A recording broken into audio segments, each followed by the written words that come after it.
started as a kid who just had it was just like an urge inside of me that just needed to sing. And it was dramatic and it wasn't very accurate. Today's podcast guest is my friend Adam Schneider. And not only is my friend and fellow AGC member, but he is the podcast producer for the AGC Experience podcast show.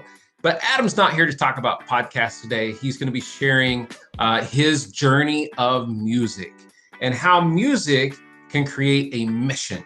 He loves mission with music and how it's really a language to spread love and authenticity and to a better understanding, a tool of really healing, and he becomes the vessel of the song. He has a long history with music, starting in the 6th grade at 12 years old, playing the saxophone, to a roller coaster music of education, being the teacher, the learner, and now how he gives back through his community and how he gives back through his band, The Most I Am, along with Tyler, Jermaine, and Nicole. What a podcast we have for you here today. My name's Travis Sims, and I am the founder and CEO of AGC Accelerated Global Connections. And this is the AGC Experience. They don't teach business networking in college, but experts say that it's the leading thing we need to do to grow our businesses.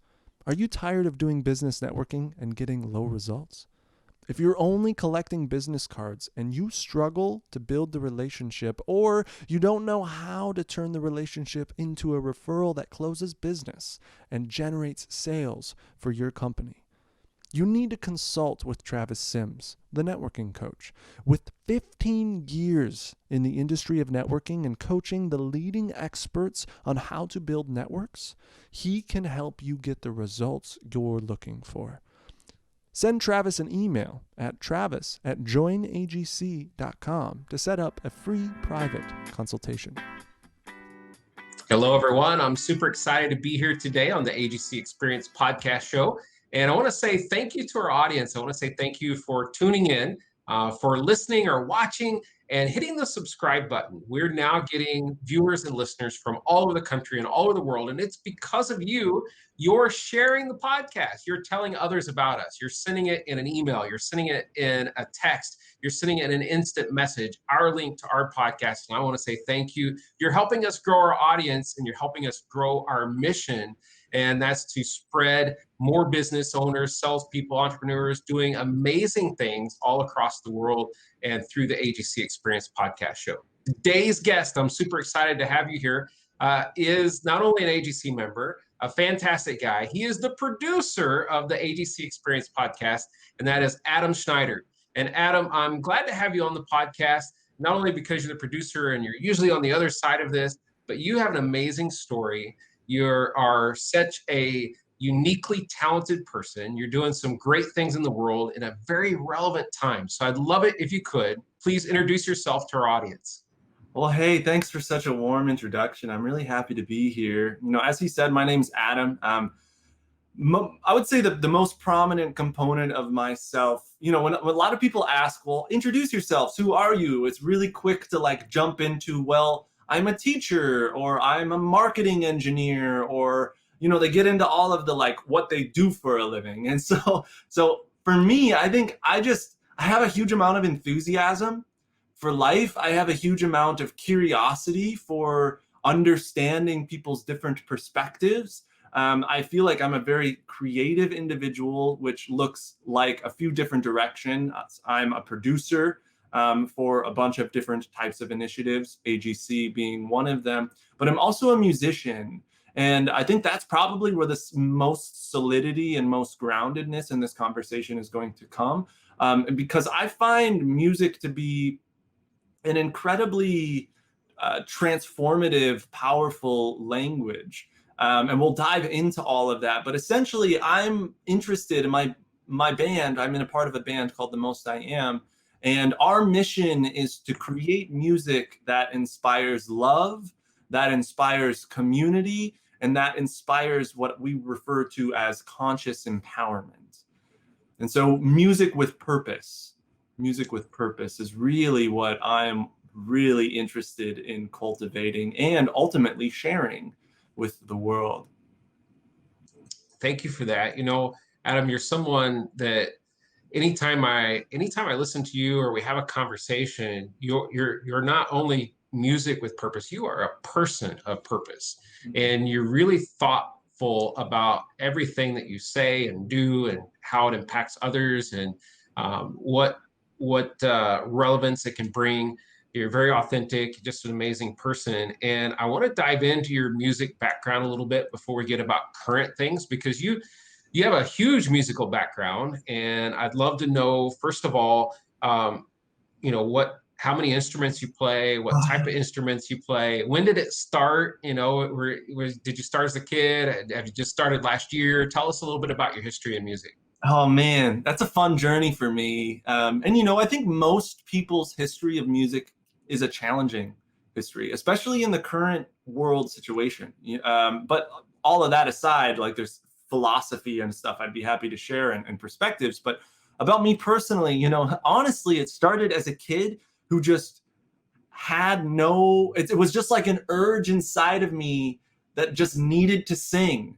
And it was dramatic and it wasn't very accurate, you know. And I remember, like, my family to this day always makes fun of me for this, for being a kid who would just belt at the top of his lungs, "I believe I can fly." You know, that song. Except I wouldn't just belt it. I would, like, my whole body would express in like this weird emotive, "I believe I can fly." You know, like I would just go for it. And so there was a point where, because I was so caught up in like the passion of it, the feeling of it, that there were all sorts of voices surrounding me going, "Well, like, that's silly. Why are you doing that?" And, you know, so that's kind of the musical journey. Everybody creating the musical kind of identity hits that at some point, right? Somebody says you can't sing. Somebody says, "Oh, you've played a wrong note." And we feel that sense of guilt, that sense of shame, that sense of wrongness. And so ultimately, my journey with music has gone whoa and down and up and down. And what it's taught me to do is to turn to music as an intentional tool of understanding myself, understanding my limitations, understanding the personal beliefs that get in my way, understanding what it is I want to do with this life, understanding my emotions. And so I've really cultivated a really deep and even kind of intuitive relationship with music. And so that started with singing. It also started with saxophone. You know, I was a sixth grade 12-year-old boy, and I would play saxophone for like 3 hours a day. I mean, I was really interested in going for it. And then fast forward, I really kept admiring the saxophone through high school. And then I hit college and I pursued music education. And at this point in my life, like, things started to feel really peculiar. Like I wasn't quite understanding the why behind so much of the procedure that I was told I needed to do as a professional musician. You know, I was learning all of these scales, I was doing them in different patterns, but that's all they were. It was patterns. And I was doing it because somebody told me to, not because it felt like a longing desire of my own personal expression. And so it felt deeply conflicting. And at this moment in my life, I started to not really care about the saxophone anymore, honestly. And I started to like rediscover my relationship with music. Because that's, again, in this up and down type of relationships, it's really just a continual discovery of what does music mean to me and what can I use it as a tool for. And so at this moment in my life, I picked up the guitar. Now, I played guitar in high school. You know, I won talent shows with it, arranging things with other people to do like mashups of a bunch of songs. And I learned how to play guitar on YouTube. I just pulled it up and was like, here we go. I've always been a person who's just believed he could. And so he did. He just picked it up and tried. And at this moment, I started to pursue songwriting. I really went for it. I wrote a full-length album. which looking back at now, it's not like something that I'm, profoundly connected with anymore. It's available on Spotify. It's everywhere. I don't publish it. It's not necessarily music I would listen to these days, but I certainly don't hate it. I think it's important on the process of creative discovery that we allow our previous version of our artist full room to breathe, full room to express to the fullest of that capability of that moment. And so that's kind of what that is for me. And then I became a teacher, and that same type of like constrictive ideology of do it because I told you to just really weighed on me. I was writing full-length original musicals with these kids. Was teaching music classes. I was teaching mathematics. I was teaching mindfulness. I was just juggling so many things. And at this moment in my life, it was kind of like, well, wow, I'm exhausted. I'm exerting myself every which direction I possibly can, working 16 to 18 hours a day that doesn't feel fulfilling, but certainly feels like a heart calling. So like it just felt conflicted. And so this is when my relationship with music changed again.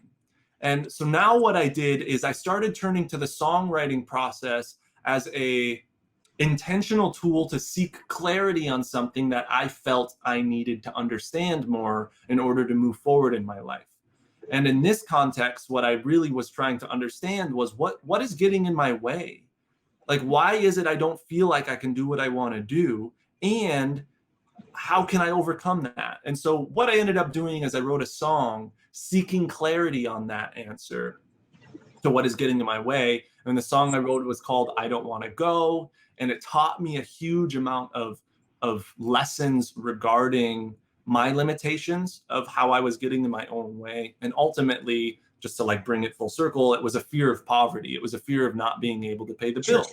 But once I had that awareness, I could give myself some compassion and make educated decisions based off of what I truly wanted.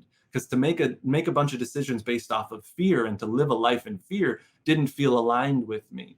And so from that moment, my relationship with music has become far more intentional, far more healing oriented, far more seeking understanding oriented. And ultimately, like now it's to the point where it's like, well, how can I use music as a gift, as a means of cultivating perspectives in other individuals who choose to engage with my music, of personal freedom, of seeking what life of fulfillment looks like for them. And ultimately that is what the movement or the initiative and mission of The Most I Am is all about. And if I could, I'd love to just go into the title of that band here really quickly and just Please share with the meaning and intentionality behind that. The Most I Am.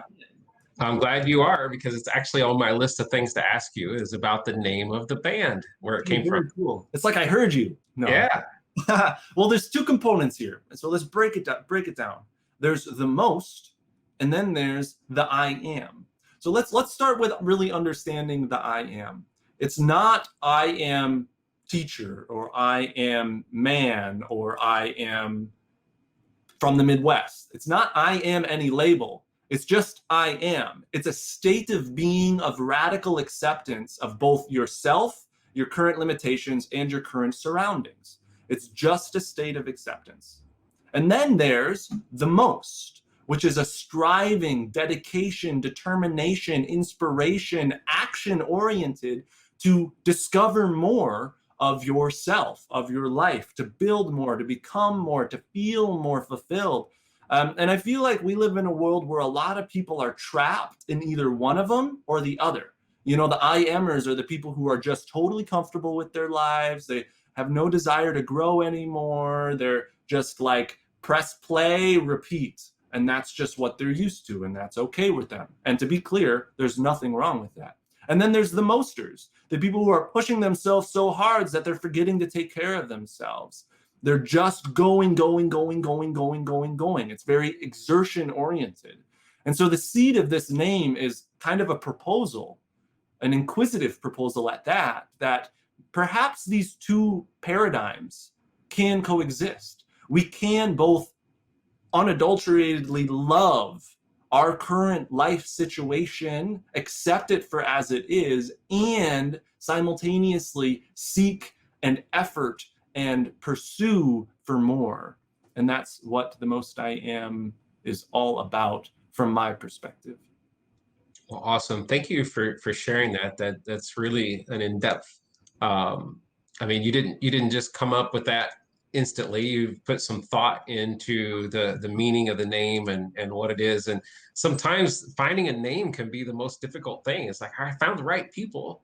You know, we've got all this chemistry. Now, what do we call ourselves? So It was yeah. an absolute journey.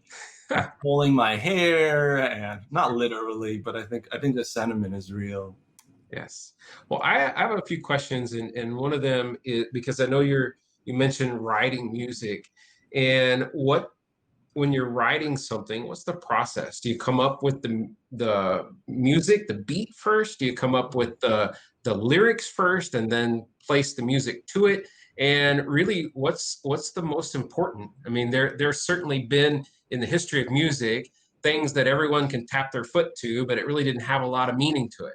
Then there's been a lot of great songs that had a ton of meaning, but the tune wasn't there. And how do you get that right chemistry? Hey man, that is a beautiful question, and I'm really happy you answered it. And my answer, or excuse me, asked it, and my answer is probably going to be kind of peculiar, because songwriting is anything but procedural.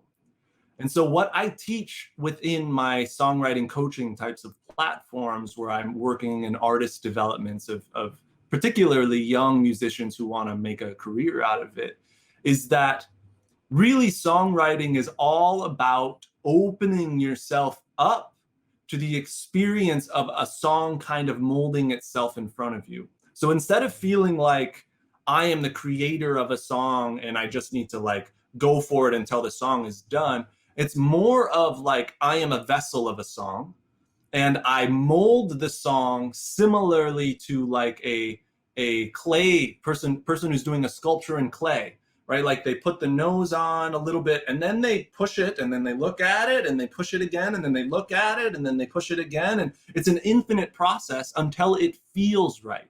So within the songwriting process, it's a sense of guiding discernment through the lens of feeling. But a lot of songwriters will just sit there and kind of like think in their head about trying to find that perfect lyric or trying to find that perfect chord. And to that, I say the process has to be experiential. It has to be in the experience of looking for that chord. So in other words, if you're trying to find a chord thing, it's not just sitting there thinking about what the chord could be. It would be playing that chord and moving and doing it over and over and over again until the chord feels right. So within that process, we have to be okay with making mistakes and not sounding good. That is going to be the only way that it's ever going to fall together. But now to more concretely answer your question, I believe meaning matters. I certainly believe meaning matters because music is really powerful. Music has a huge amount of effects on the subconscious brain. I mean, the science is incredibly apparent. Like I always use the example of Jaws. You know, if you watch Jaws on mute, you kind of see like this weird looking, fake looking shark. You see like kind of terrible actors pretending to be afraid. And but then you put the music on and it enters you in the experience of fear. So regardless of if you're conscious of what you're listening to's effects on your brain or not, it is very apparent that music is affecting your brain and your perspectives. And so I think the meaning that is embedded within the music is vitally essential. Now, the other components of like rhythm and harmony and chord progressions and lyrics and all of those kinds of things, you can even zoom out and become even more macro, which is songs that fit in with each other in an album, thematic album writing.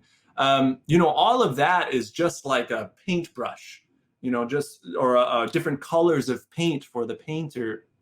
And so they can serve different meanings depending on what the intention of the song is. But I believe we have to start with that, start with the intention. What is it I'm trying to convey here? And sometimes you don't know even until the song is done. And then it's like, well, this song taught me something. It taught me more about my experiences. And so it's very fluid. And so it's a relationship that you're building, and the process of the songwriter is constantly evolving and changing. And I can't even tell you I've written one song or even two songs in a similar process, because it is just so different. It's a sense of like just following what feels like the right thing to do and doing it without intellectualizing it too much. That's really it's a great process of how to get out of the intellect and into the experience of creation. Yes. Music has the ability to impact so many things. It creates feeling and emotion, and often captures times in history. And so I'm curious, what are your influences in music? And then how does that play any effect into what you're creating today? Oh man, that's another really great question. I'm really inspired by individuals who very palpably you could just experience the love that they put into their music. Music from their perspective was an expression of self, not a sense of product, right? And that, to me, I immediately think of like the Bob Dylans, the Bob Marleys, the Michael Jackson, Stevie Wonder. All of these individuals were just expressing themselves fully and adamantly, and through that process attracted individuals who really felt aligned with their message. And so, and then you look at the 60s, right? Like the 60s was a wartime. There was a lot of violence going on. There was a lot of civil unrest that was happening. And then to look at the role that music played in the kind of bringing togetherness of the community. And ultimately, when we look at the modern day, it looks a lot like the 60s. It looks a lot like that civil unrest going on and the tensions in all sorts of different directions. And I feel like, this is again my own personal opinion, but I feel like the world needs a message of unity. The world needs a message of, well, wait, we're all in this together. Let's stand together. Let's work on these big problems together. And let's believe in each other and see the good that is surrounding us and the good that is inside of you and inside of me. And let's seek understanding, because my experience is very different than your experience. And we all have trauma and we all have pain, and let's work on that together. And so I don't know how well I answered your question there, but that's kind of what came to me. Sure. No, it's great. And actually, it makes me think too, because you have such a great view of music and how you want to use it to accomplish what you want to accomplish and the message you want to share. And when you talk about solo artists, someone doing this all on their own versus a band experience, I'd love to know more about your bandmates, and also how you guys came together, and because to select, I come from a musical background. My parents, my brothers, my aunts, uncles, grandparents, that all play music. I had an uncle that played on the Grand Ole Opry. My dad plays somewhere almost every weekend, and he plays in a band. My brother plays a ton in Nashville, and he's recorded a lot of things, and he writes a lot of his own music. I'm the only one that didn't get it. I just wasn't blessed with that talent.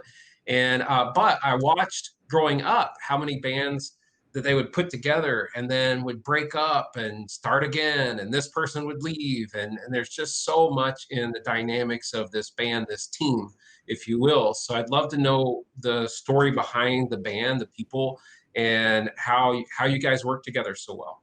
Oh man, that is a wonderful journey. So I'll start actually inversely. So I'll start with where it's at right now. Sure. And so the vision of what the band means is so abundantly clear to me as an individual. And so I've been able to express it directly. And ultimately what that's caused is, first and foremost, these are three of the most beautiful people in my life.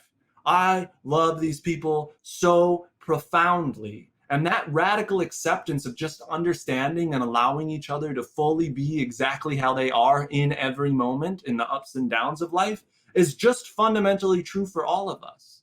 And so this like philosophy of both accepting where you are right now and only doing what you can do and finding more in your life, we all embrace that as individuals. And so when we come together and write music of the same accord and of the same intention, it's like a radiant effect. It's like a generative effect. It's like this idea, and then, oh, but we're all doing this idea. And then it's like, oh, well, the music is about this idea too. And so they build off of each other in kind of a fractal orientation. But in terms of like how the roadmap got here is it's kind of just like, how did that happen? Like, it just feels so, it was like it was written. I don't know. It's hard to explain. But essentially what it was I started dating somebody. She's in the band. She's the piano player. Her name is Nicole. She's a lovely human being. And I was like, she knows how much I love music. And I was sharing with her my music. And I was like, I've always wanted to start a band. And she was like, well, what's stopping you? Put a post on Craigslist. And it's like, well, that's kind of a peculiar thing to do. But I did it. And I found somebody. I found a couple people. And at first it was just about making music with people. And eventually it was just me and my studio hanging out at home, which at this moment was just my bedroom. And, the musician, they've always got their studio. It's just, it changes over time. Yes. And, there was this one gentleman back when I released my first album, which is called Turning Away. There was one person who I viewed as kind of like an audience. He came up to me, he had my album. He's like, I want to buy more of these. This is a really good music. It's the only person that I had that experience with, because I didn't market it. It was just really about me having that experience. And his name was Tyler. And fast forward, we both end up being teachers, and we end up teaching in the same area. And he invites me over to his school to play music. And then at the end of the session, he's like, hey, you know what? This has been on my mind. I've been trying to finish a song. It's my first song I've ever written, and I just can't get past the hump. And I was like, oh, okay, well, let's sit down and let's do this. And so I helped him finish his song right then and there. And now fast forward again, he and his wife are writing an album, and I see that and I wanted to help. And so I said, hey, you guys can come in over to my studio and we'll record it together. And they were like, that sounds great. And so now we're working on this. And so his name is Tyler, and Tyler comes over and he's like, can I bring a friend with me? And I said, absolutely, go for it. And so he brings a friend, and this friend's name is Jermaine. And it just so happens that Jermaine reached out to me about a year prior because I had released the cover of Isn't She Lovely by Stevie Wonder that he really enjoyed, and he wanted to collaborate. But we just totally missed each other. So now, at the end of this conversation, we're like, well, this is cool. So you've touched my life in couple ways over the last year. You've touched my life in like a couple of ways the last year. Let's put something together. And so we just put together a cover song. And it was just like, all of a sudden, Tyler, Jermaine, Nicole, and I were like this core of desiring to seek and express music. And then we just grew together. We evolved. We had a drummer at one point. We had 4 horn members at one point. But this core not only grew together as a band in our musicianship, but we've all been like trying to figure our life out.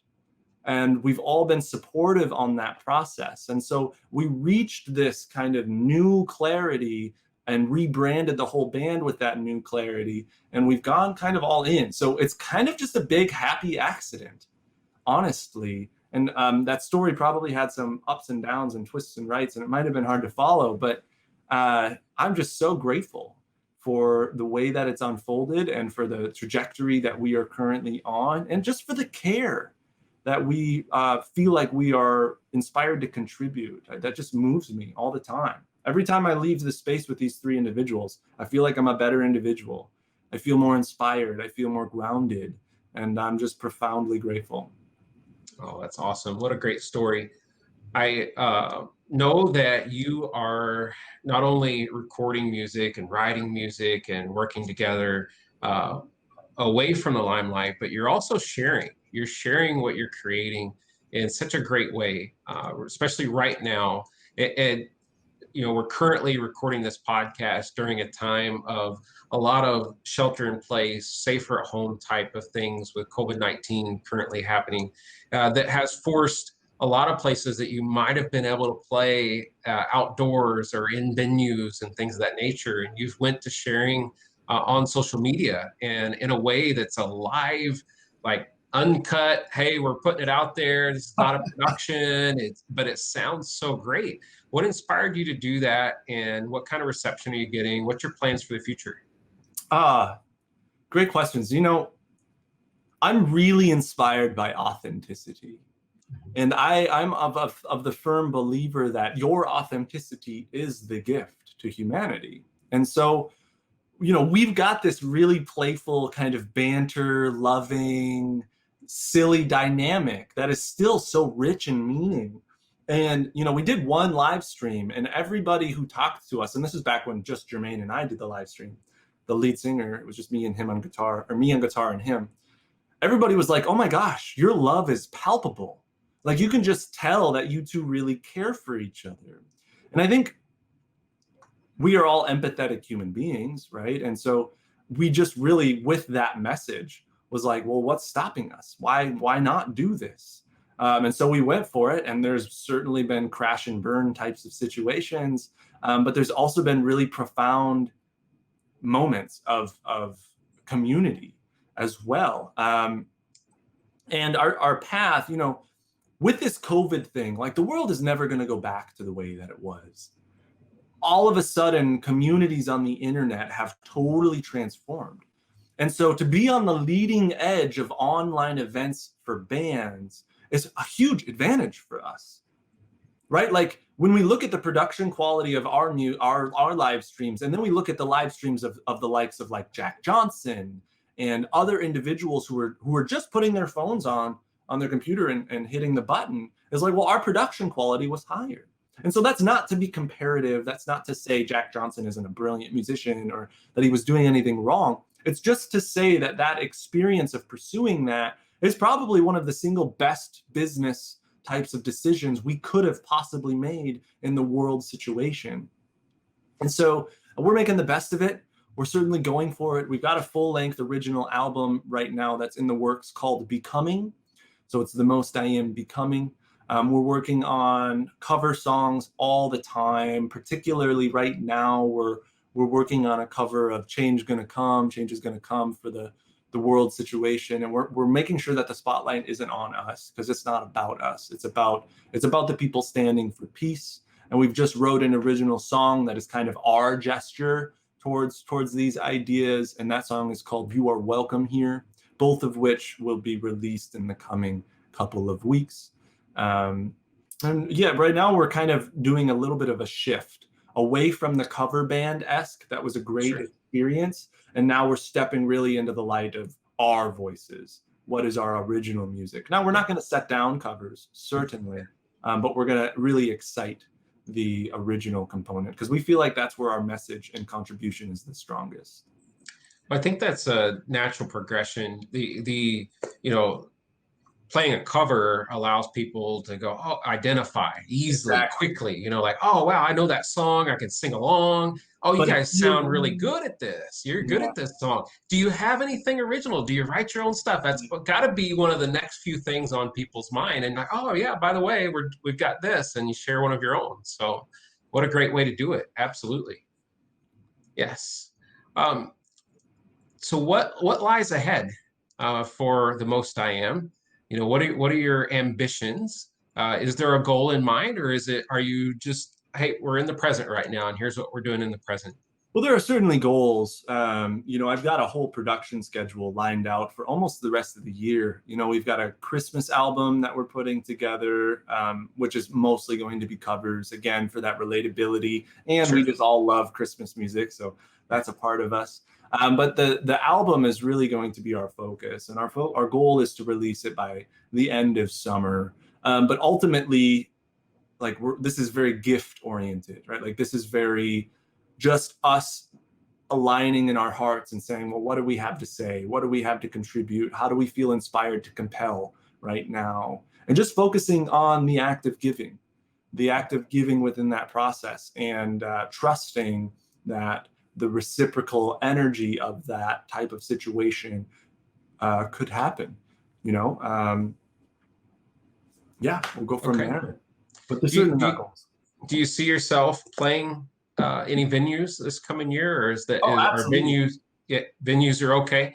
I just asked that question because you know, we're in that iffy spot right now of, you know, will we get back to being able to congregate in large crowds? Will we not? You know, concert series canceled everywhere. But I'm someone who runs events. I'm hopeful to be back. I'm itching. Like, I miss people. I miss being able to congregate together with people and feel that energy and sharing a common experience together. Yeah, I totally understand that. You know, there are ultimately like dialogues of that phenomenon that are out of our control. That's true. But if the opportunity comes up and we're feeling in alignment with it, we certainly would take it.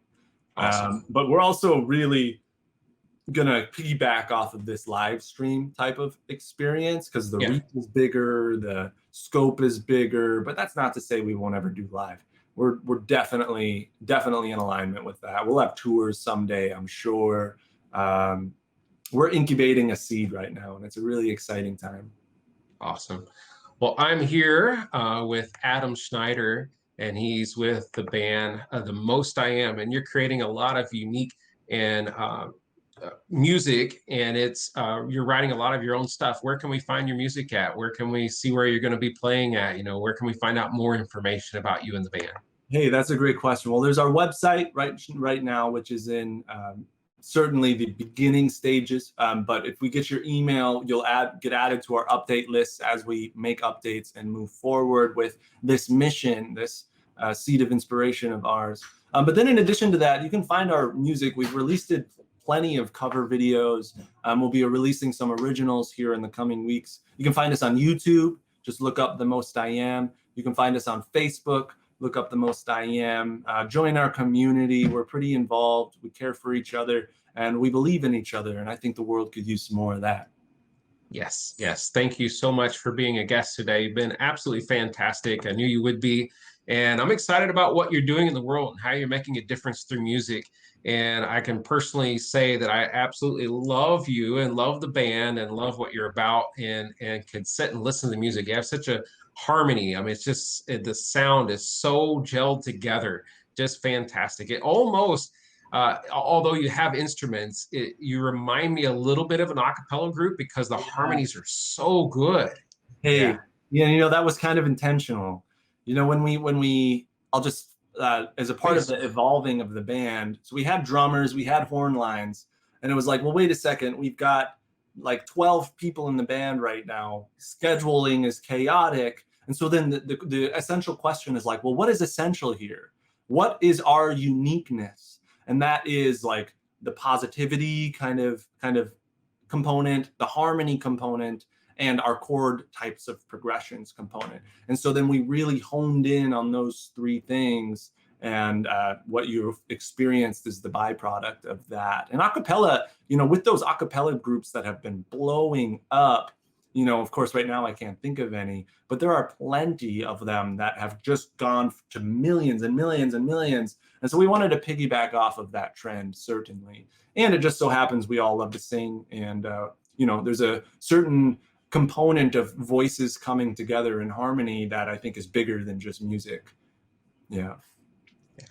Well, thank you again for being a guest today. I want to say to our audience, you've been listening to today's podcast and you're wondering, so why did we want to talk to someone producing music? And we think that music plays a lot in the business world as well, because our audience is very much business owners, salespeople, entrepreneurs, CEOs, executives.